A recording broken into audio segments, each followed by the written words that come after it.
आज तो इस शो में कई बातें होंगी। सावन चल रहा है और सावन में माँ लक्ष्मी का बड़ा व्रत भी है। ये व्रत आपको धनवान बना सकता है। कैसे बना सकता है वो आज बताऊंगी। सावन में पड़ रहा वरलक्ष्मी व्रत की पूरी जानकारी दी जाएगी। लक्ष्मी जी को कैसे प्रसन्न करना है, उनको अपने घर में कैसे बुलाना है, इसके उपाय भी होंगे। कथा भी होगी जिसे खुद शिव जी ने सुनाया था।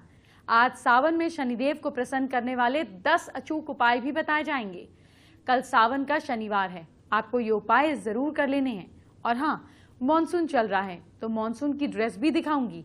आपको फैशन में आगे रखना मेरी जिम्मेदारी है। शो की शुरुआत करूं क्योंकि आज लक्ष्मी जी का दिन है, तो आज आपको धन से जुड़े 5 महाउपाय बताऊंगी। सबसे पहले आपको आज का पहला महाउपाय बताती हूं। क्या आप कर्ज में डूबे हुए हैं? परेशान ना हो। ओम श्रीम ह्रीम श्रीम कमले कमलाय प्रसीद श्रीम ह्रीम श्रीम ओम महालक्ष्मी नमः। इस मंत्र की कमल गट्टे की माला से डेली जाप कीजिए। कोई ना कोई रास्ता माँ लक्ष्मी जरूर खोल देंगी। आज वरलक्ष्मी व्रत है। ये व्रत लक्ष्मी जी के हर भक्त को करना होता है। जिसको लक्ष्मी जी की कृपा चाहिए उसे तो जरूर करना होता है। आपको क्या करना है वो जानिए। पूर्णिमा से एक हफ्ते पहले वाले शुक्रवार को मनाया जाता है, जो आज का दिन है वरलक्ष्मी व्रत। ये व्रत माँ लक्ष्मी को बहुत प्रिय है। उनको दूसरा अवतार माना गया है माँ लक्ष्मी का, जिसे धन की देवी कहा जाता है। नारित्व का व्रत होने की वजह से जो भी सुहागन है उनको ये व्रत जरूर करना चाहिए।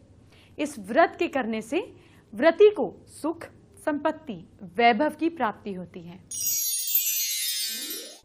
अब मैं आपको वरलक्ष्मी व्रत की पूजा की विधि क्या है ये बता देती हूँ। अगर आपसे कोई गलती हो रही है तो उसे सुधार लीजिएगा। घर की साफ सफाई जरूर कीजिएगा और पूजा के स्थान को गंगा जल से पवित्र कर लेना है, छिड़क कर। ठीक, इसके बाद व्रत का संकल्प करना है। देवी महालक्ष्मी की मूर्ति को ईस्ट डायरेक्शन में रखना है। फिर आपको जो करना है वो बहुत बहुत जरूरी है। आज का दिन बाकी है, आप ये काम जरूर कीजिएगा। पूजा स्थल पे थोड़े से चावल फैलाएं। एक कलश में जल भरकर उससे चावल के ऊपर रखिए। इसके बाद कलश के चारों तरफ चंदन लगाइए। कलश के अंदर पान, सुपारी, सिक्का और आम के पत्ते डालें। इसके बाद एक नारियल पर हल्दी, चंदन, कुमकुम लगाकर कलश के ऊपर रखिए। इसके साथ में एक थाली में लाल कपड़े, अक्षत, फल, फूल, दूर्वा, दीप धूप से माँ लक्ष्मी की पूजा कीजिए। इसके बाद आपको क्या करना है, इस दिन कुछ भी नहीं खाना है और रात में आरती अर्चना करने के बाद फलाहार आप ले सकते हैं। वरलक्ष्मी व्रत की कथा भी जान लीजिए। ये कथा आपके लिए जानना बेहद जरूरी है, क्योंकि मान्यता है कि ये कथा सुनते ही माँ लक्ष्मी प्रसन्न हो जाती हैं। और कहा जाता है ये कथा शिव जी ने माँ पार्वती को सुनाई थी, तो आप भी जरूर सुनना चाहेंगे। एक बार मगध राज्य में कुंडली नामक एक शहर था। मान्यता ये है कि इस शहर का निर्माण स्वर्ग से हुआ था। इस नगर में एक चारुमती नाम की महिला अपने परिवार के साथ रहती थी। चारुमती कर्तव्य को मानने वाली महिला थी, जो अपनी सास, अपने ससुर, अपने पति की सेवा करके माँ लक्ष्मी जी की पूजा अर्चना करके एक आदर्श नारी की तरह रह रही थी। एक रात चारुमती को माँ लक्ष्मी सपने में आके बोली, चारुमती, हर शुक्रवार को मेरे लिए वरलक्ष्मी व्रत की कथा किया करो। इस व्रत के प्रभाव से तुम्हारी हर इच्छा पूरी हो जाएगी। इसके बाद क्या हुआ कि चारुमती ने अगले सुबह माँ लक्ष्मी के द्वारा बताए गए वरलक्ष्मी व्रत को किया और लोगों को भी बताया, और फिर मिलकर विधि विधान के साथ पूजा किया। सभी महिलाएं कलश की परिक्रमा करने लगी। परिक्रमा करते समय सभी महिलाओं के शरीर जेवरों से सज गए। उनके घर में भी बहुत अच्छी अच्छी चीजें आ गई, घर बन गए, जानवर आ गए, सुख वैभव आ गया। सभी चारुमती की तारीफ करने लगे, क्योंकि चारुमती ने ही सबको इस व्रत की विधि के बारे में बताया। कहा जाता है ये कथा भगवान शिव जी ने माता पार्वती को कहा था, उनको बताई थी। इस व्रत को सुनने मात्र से माँ लक्ष्मी की कृपा प्राप्त होती है। अब आज का दूसरा महाउपाय क्या है ये सुनिए। क्या आपका वैवाहिक जीवन सही नहीं चल रहा है? परेशान नहीं हो। हर रोज तुलसी के पौधे में जल चढ़ाएं। ओम नमो भगवते वासुदेवाय नमः मंत्र का जाप करें। बेडरूम में राधा कृष्ण की ऐसी तस्वीर लगवाएं जिसमें वो एक दूसरे को देख रहे हों, सामने नहीं, एक दूसरे को देख रहे हों, और अगर झूले पर हों या गार्डन में हों तो और भी अच्छा है। इसको साउथ वेस्ट में लगा लीजिए और फिर कमाल देखिए। माँ लक्ष्मी जब प्रसन्न होती हैं तो अपने भक्तों पर अपनी असीम कृपा दिखाती हैं। शुक्रवार का दिन माँ लक्ष्मी की पूजा विधान के लिए सबसे बेहतर माना जाता है। यूँ तो माँ लक्ष्मी की पूजा करने के लिए किसी खास दिन की जरूरत नहीं होती, फिर भी इस दिन को सबसे शुभ माना जाता है। बता दें आपको कि शुक्रवार के इस उपाय में माँ लक्ष्मी और भी ज्यादा प्रसन्न हो सकती हैं।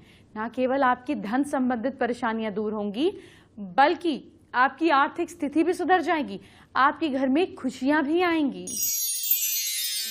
शुक्रवार सुबह माँ लक्ष्मी जी के मंदिर जाएं, उन्हें सफेद कमल के फूल और सफेद मिठाई अर्पित करें। इससे आपको धन की प्राप्ति होने के रास्ते खुलेंगे। इसके बाद शाम को पीपल के पास जाकर पंचमुखी दीपक जलाकर हरि विष्णु और माँ लक्ष्मी से धन प्राप्ति के लिए निवेदन करें, या आप थोड़ी देर बैठ के वहां प्रार्थना करें।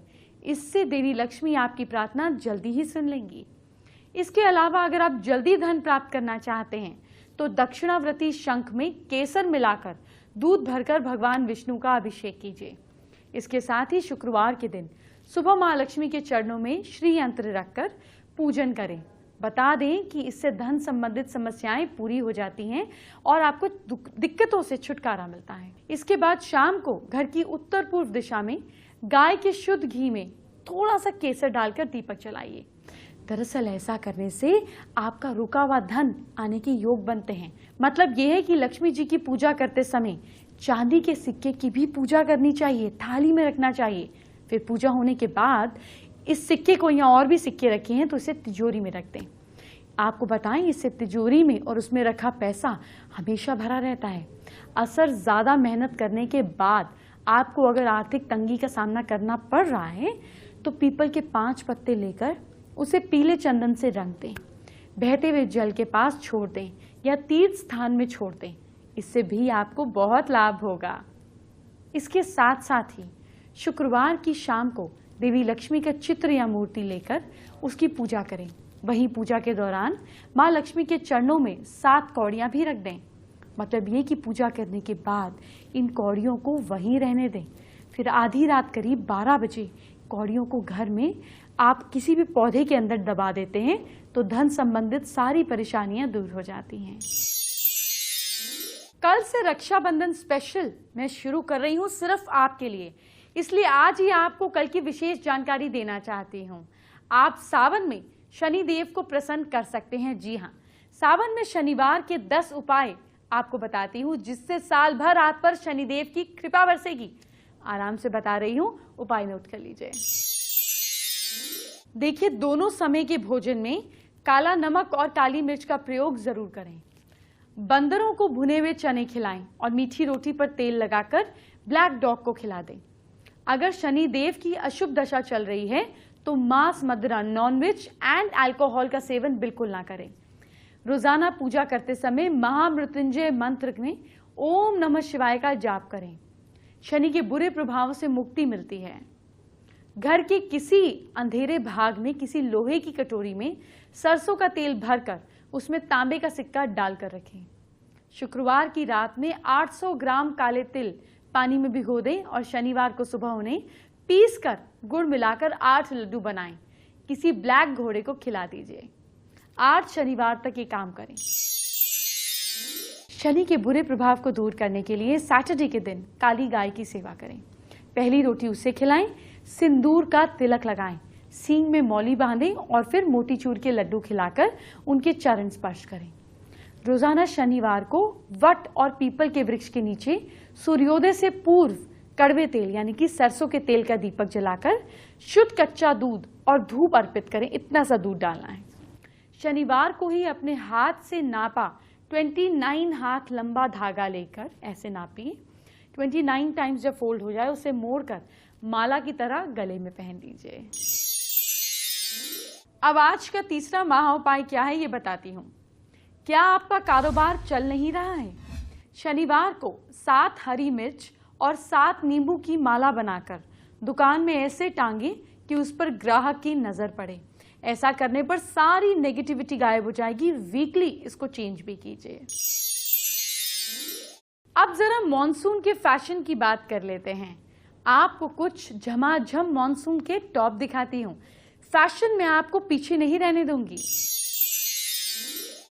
मॉनसून का टाइम आ गया है और ऐसे में कंफ्यूजन ये होता है कि कौन सी ऐसी ड्रेसेस पहने जिसमें ह्यूमिडिटी अगर हो रही हो तो आप उससे बची रहें और साथ ही साथ ट्रेंडी भी लगे, फैशनेबल भी लगे। तो ये शॉपिंग करने के लिए हम आज पहुंचे हैं दिल्ली की सबसे ट्रेंडी और किफ़ायती मार्केट जनपथ में, और यहाँ पर मैं आपको बताने वाली हूँ मॉनसून का क्या कुछ कलेक्शन है। आप देख सकते हैं कि अलग अलग यहाँ पर टॉप्स आपको नज़र आ रहे होंगे, शॉर्ट कुर्तीज़ नज़र आ रही होंगी। लेकिन अगर ट्रेंड की बात करें तो किस टॉप्स का ट्रेंड है, देखिए यहाँ पर मेरे हाथ में जो अभी एक टॉप है ये है ऑफ शोल्डर टॉप, और इसी तरह के बहुत सारे टॉप्स हैं, बहुत सारे इसमें डिज़ाइंस भी हैं। ज़मीर यहाँ पर मेरे साथ है। ज़मीर, बहुत सारे यहाँ पर कलेक्शन है, लेकिन कौन सा भी सबसे ज़्यादा पसंद किया जा रहा है इस टाइम? ये ज़्यादा पसंद किया जा रहा है, ये इंडिगो टॉप होता है। हाँ। बहुत ज़्यादा वो आजकल ज़्यादा वो है कट स्लीव के अंदर। कट स्लीव है, यानी कि गर्मी लगने का भी इसमें कोई प्रॉब्लम नहीं है, और अगर कितनी भी ह्यूमिडिटी हो रही हो आपको ये बहुत कंफर्टेबल होगा। प्योर कॉटन है। प्योर कॉटन में ये अवेलेबल है। लेकिन अगर अब बात करें ऑफ शोल्डर और कोल्ड शोल्डर की तो वो भी बहुत इन है। यहाँ कुछ डिज़ाइंस में देख रही हूँ, ये भी कुछ डिज़ाइंस देख रही हूँ, इनके बारे में बताइए। ये भी ऑफ शोल्डर है। ये भी हाफ शोल्डर है, ये शॉर्ट कुर्ती है, ये लीलन के अंदर है, ये भी बहुत अच्छी है। अच्छा। बहुत ज़्यादा बिकती है, ये भी बहुत ज़्यादा बिकती है, यानी कि जो शॉर्ट कुर्तियां हैं उसमें आप देख सकते हैं कि इस तरह से आप अगर एथनिक लुक चाहते हैं, थोड़ा सा आप चाहते हैं कि इंडियन टच का लुक हो, तो आप इस तरह की जो कुर्तीज़ हैं वो ऑप्ट कर सकते हैं। इसी तरह से जो लॉन्ग कुर्तीज़ हैं वो भी आप देख सकते हैं। ख़ास बात इनकी ये है कि ये सभी कॉटन में है, तो चाहे जितनी भी गर्मी हो रही होगी, कितनी भी ह्यूमिडिटी हो रही होगी, आपको बिल्कुल भी प्रॉब्लम नहीं होने वाली। कुछ और कलेक्शन की अगर बात करें तो आप ये देख सकते हैं, यहाँ पर भी ये ऑफ शोल्डर टॉप है और इसको भी पूरी तरह से ये लाइनिंग में रखा गया है, यानी डिज़ाइन बहुत ज़्यादा इन है। और इसकी खासियत ये है कि इसको आप दोनों ही तरह से पहन सकते हैं। अगर आप चाहते हैं कि आप इसको शोल्डर ना पहने, अगर आप इसे नॉर्मल लुक के हिसाब से पहने तो आप वो भी पहन सकते हैं, और अगर आप चाहते हैं कि आप इसे ऑफ शोल्डर तरह से पहने तो आप वो भी इसे पहन सकते हैं। यानी कि आपके पास दोनों ही तरह के ऑप्शंस होंगे कि किस तरह से आप इसको कैरी कर सकें। अगर बात करें और ज़्यादा ट्रेंडी फैशनेबल क्लोथ्स की, टॉप्स की, तो आप देख सकते हैं ये जो अभी मैंने टॉप पहना हुआ है ये भी कोल्ड शोल्डर टॉप है, और ये भी बहुत ट्रेंडी है, साथ ही साथ बहुत कंफर्टेबल भी होता है। यानी कि कितनी भी गर्मी पड़ रही हो, कितनी भी उमस पड़ रही हो, इस तरह के टॉप्स बहुत आसानी से आप कैरी कर सकते हैं। अगर रेंज की बात करें ज़मीर, तो कितने से शुरू हो जाता है? बार्गेन होती है, 150 रुपये फालतू बताते हैं, वैसे 250 का है लास्ट। 250 से यानी शुरुआत हो जाती है। आप देख सकते हैं कि यहाँ पर 250 रुपये से ये स्टार्टिंग है इन टॉप्स की, और तमाम तरह के अलग अलग कलेक्शन है, इसमें आप ऑप्ट कर सकते हैं। इसमें कुछ पॉम टॉप्स भी आपको दिख जाएंगे, कुछ ऑफ शोल्डर टॉप्स भी आपको दिख जाएंगे, लेकिन बेहद किफ़ायती, और ऐसे टॉप आप बल्क में बहुत सारे खरीद सकते हैं ताकि आपके पास कलेक्शन की भी कोई कमी नहीं होगी, और साथ ही साथ आप बेहद ट्रेंडी भी लगेंगे। एस्ट्रो स्पेशल की बात कर लेते हैं। आपके लिए यहाँ जो भी होता है वो कहीं और नहीं होता है, क्योंकि कुछ चीजें तो सिर्फ अनुभव से आप तक पहुंचती हैं। देखिए, आपके घर पे माँ लक्ष्मी का एक स्थान होता है, हर एक घर में होता है, वो होता है साउथ ईस्ट डायरेक्शन। इसीलिए इसे आग्नेय दिशा कहा गया है, क्योंकि लिक्विड कैश ही असली फायर है। इसीलिए यहाँ पर किचन होनी चाहिए। लेकिन अगर आपके साउथ ईस्ट में किचन है या नहीं, यहाँ पर आप साक्षात लक्ष्मी को स्थापित कर सकते हैं। हाईएस्ट करेंसी नोट, जो कि आज हमारे टाइम में 2000 रुपये का नोट है। अगर आप कहीं बाहर रहते हैं या फॉरेन करेंसी से आपकी डीलिंग है तो वहाँ की हाईएस्ट करेंसी नोट ले लीजिए। उसे एक लाल कलर के एनवेलप में, जो अंदर और बाहर दोनों से लाल हो, लाल मरून नहीं, लाल एनवेलप में डालकर सीधा रखकर साउथ ईस्ट डायरेक्शन में एक छोटे से कॉपर की कॉइन के साथ, जिसमें छेद नहीं होना चाहिए, या कॉपर का कॉइन हो या कॉपर का स्क्वायर हो, इसके साउथ ईस्ट डायरेक्शन में कहीं छुपा कर रख दीजिए। इससे आपके घर पर स्थायी लक्ष्मी स्थापित हो जाएंगी। इसको कर देखिए। चलिए, अब आज का चौथा महाउपाय क्या है ये सुनिए। क्या आपके पास धन नहीं टिकता? शुक्रवार की शाम घी का दिया जलाएं, माँ लक्ष्मी की पादुकाएं पूजा की जगह पर रख दीजिए। पादुकाएं अपनी तिजोरी की तरफ जाते हुए होनी चाहिए, उनकी पोजीशन ऐसी होनी चाहिए जैसे आपकी तिजोरी में जा रही हैं। हर फ्राइडे की शाम माँ लक्ष्मी की पूजा जरूर कीजिए और अगर हो सके तो दिए को जाली लगाकर ढककर उसका काजल बनाएं। इस काजल को डेली अपनी आंखों में लगाएं, इससे शनि और शुक्र दोनों की ताकत बढ़ेगी। फेसबुक पर नेहा सेठ ने हमारे साथ अपनी समस्या शेयर की है। नेहा शादी के उपाय जानना चाहती हैं और साथ ही नौकरी पाने के उपाय भी जानना चाहती हैं।